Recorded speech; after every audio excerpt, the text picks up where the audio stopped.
Okay, serious discussion, but very important nonetheless. And this, I'm learning a lot, and I hope you are too. And these two, we need to thank them for giving us free advice almost here on the show, almost regularly as well. Attorney Jesus Silva and, of course, Attorney Allison Aquino. Once again, congratulations, best wishes. They just got married, which makes it easier for us because now we can go to their office and get family advice, family law advice, and immigration law advice. Very, very happy. Blissful couple. Even though we're talking about divorce, still happy. Dissolution of marriage. Tell us about the issues that they need to think about and how those may or may not affect immigration.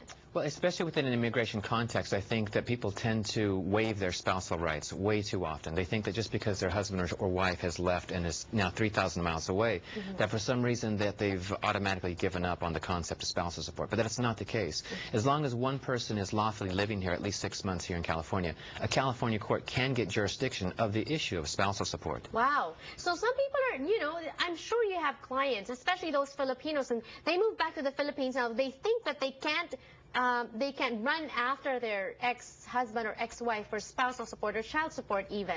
What happens in that case? Well, that does become a bit more complicated because then you also may have to deal with the Philippine courts. In the U.S., you can go ahead and obtain a judgment and get court orders, and the question is whether you can enforce them overseas. But really the bigger, more common scenario is when an individual, say, leaves a spouse behind, makes representations that they're going to come off to the United States for the betterment of the family. So they're going to come into the U.S., get their visa, come here, establish themselves, get good jobs, and then take care of the family who's left behind. Right. That's a greater situation. Unfortunately, what also commonly happens is the spouse comes into the United States and they move on. Yeah.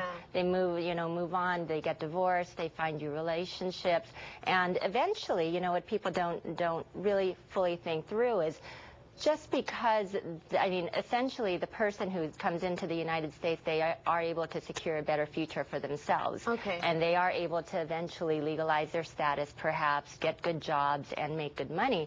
And what people forget is, what about that spouse left overseas? Right. Well, I think that the even trickier situations, and you may have encountered this as well, a spouse comes here, leaves the family behind the Philippines and says, I will come back for you, or I will petition you. And then they get here. At first, they would marry for papers. That's admitted. People do that. And then they end up falling in love with whoever they're with. And then then what happens after that? It's a mountain of complex issues. In a certain circumstance like that, you definitely want to try to consult with somebody on a private basis that knows both immigration law and family law. Because in that case, you really are dealing with a true confluence of the two different areas. And they're like night and day. Family law has, in some sense, nothing at all to do with immigration law. They don't necessarily have to be tied together, but when the issues collide like that, you definitely need to consult with an attorney that can coach you through each and every step. We see way too many people that see us after the fact that we often say, had you met us before you made this decision, we would be able to change all this and you wouldn't be in a waiting period now as a result, or basically have lost your rights as a result of what they did. And speaking of waiting, let's talk about timing concerns, because this is another situation where family law and immigration law collide.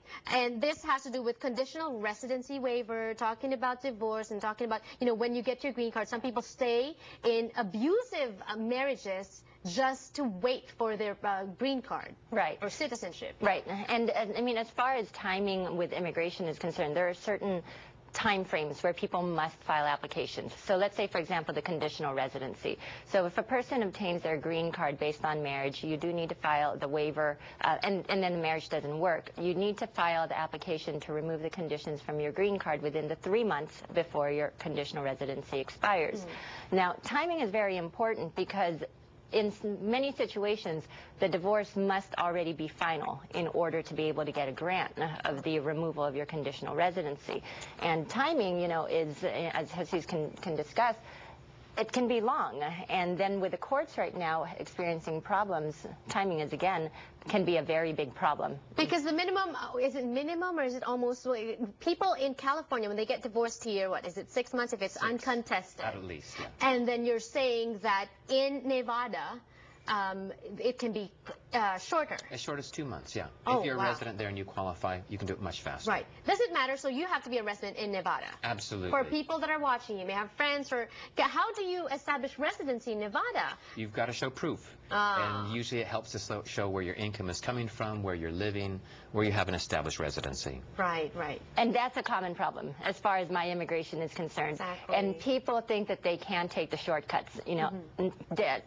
Every week almost, I get a person who comes in with a divorce that they secured in Las Vegas.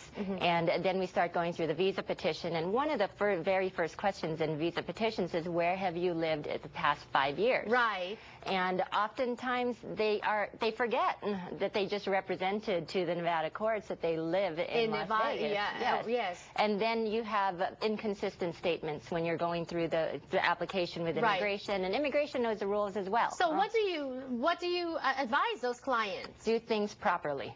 Okay, That's so you send that's them the back. main thing. They have to file a divorce here in California. Get a lawful divorce. Right. Exactly. To get a lawful remarriage. Otherwise, you're married to 2 people at the same time, which is bigamy, which makes the second marriage null from the get-go. Wow, really learning a lot. What about, I mentioned this earlier, people stuck in abusive marriages, they think that they have to stay. And we are going to get the immigration law perspective and the family law perspective when we return on the show. Don't go away.